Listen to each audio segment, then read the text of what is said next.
بسم اللہ الرحمن الرحیم نحمدہ ونصلی علی رسولہ الکریم اما بعد۔ المومنین حضرت صفیہ رضی اللہ عنہ یہ نبی کریم صلی اللہ علیہ وسلم کا 10واں نکاح تھا۔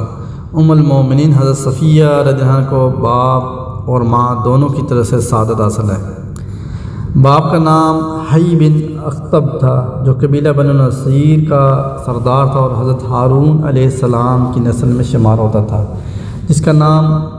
زرد تھا۔ سموال رئیس کریزہ کی بیٹی تھی اور یہ دونوں خاندان کریزہ اور نذیر بنو اسرائیل کے ان تمام قبائل سے ممتاز سمجھے جاتے تھے جنہوں نے زمانہ دراز سے عرب کے شمالی حصوں میں سکونت اختیار کر لی تھی۔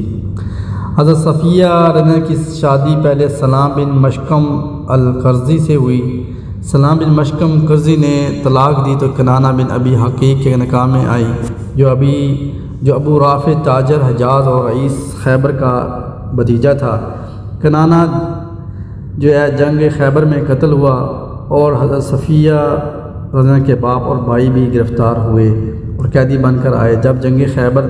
کے تمام قیدی جمع کیے گئے تو حضرت دحیہ رضی نے نبی کریم صلی اللہ علیہ وسلم سے ایک باندی کی درخواست کی تو نبی کریم صلی اللہ علیہ وسلم نے انتخاب کرنے کی اجازت دے دی۔ انہوں نے حضرت صفیہ کو منتخب کیا تو آپ صلی اللہ علیہ وسلم نے مرحمت فرما دی، یعنی صحابی کو حضرت صفیہ کو دے دیا۔ مگر صحابہ کرام رضی اللہ عنہ اجمعین نے عرض کیا کہ رئیسہ اور بنو نذیر کریزہ کے سردار کی بیٹی ہے۔ یا رسول اللہ صلی اللہ علیہ وسلم، یہ تو رئیسیہ اور بنو نذیر کریزہ کے سردار کی بیٹی ہے، مدینہ منورہ میں دونوں قبیلے آباد ہیں،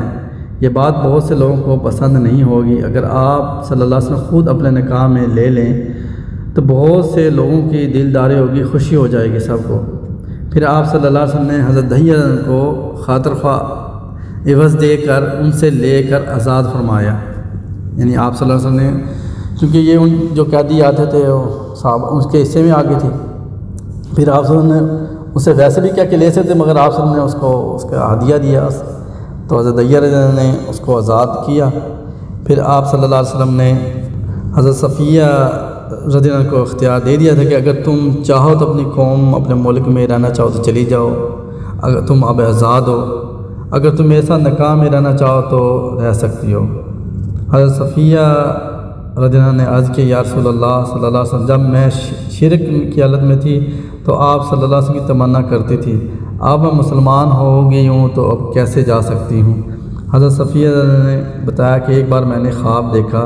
کہ ایک چاند کا ٹکڑا میری گود میں آیا ہے، پھر اس خواب کو میں نے اپنے خاوند کو بتایا تو اس خاوند نے مجھے تماچا مارا اور کہا کہ تیری نظر بادشاہ جسم کے بادشاہ پر ہے۔ حضرت صفیہ رضی اللہ عنہ فرماتی ہے کہ مجھے پھر ایک دن خواب آیا کہ جو سورج ہے وہ میری گود میں آیا ہے، تو نے اس خواب کو اپنے باپ کو بتایا تو ان کے باپ نے بھی ان کو پھر تھپڑ مارا کہ تیری نظر یسرب کے بادشاہ پر ہے۔ حضرت صفیہ رضی اللہ عنہ فرماتی جب میں نے یہ قید بند کے میں جب ادھر آئی تو پھر مجھے ساری جو میری خواب تھا وہ مجھے ظاہر ہو گیا، تو پھر جب وہ نبی پاک نے نکاح کہا تو پھر انہوں کو سمجھ آ گیا کہ وہ چاند یہی ہے۔ حضرت صفیہ رضی اللہ عنہ فرماتی کہ جب میرا نکاح نبی کریم صلی اللہ علیہ وسلم سے ہوا تو میری عمر اس وقت 17 سال کی نہیں تھی، یعنی اتنی چھوٹی تھی، 17 سال کی عمر بھی نہیں ہوئی تھی۔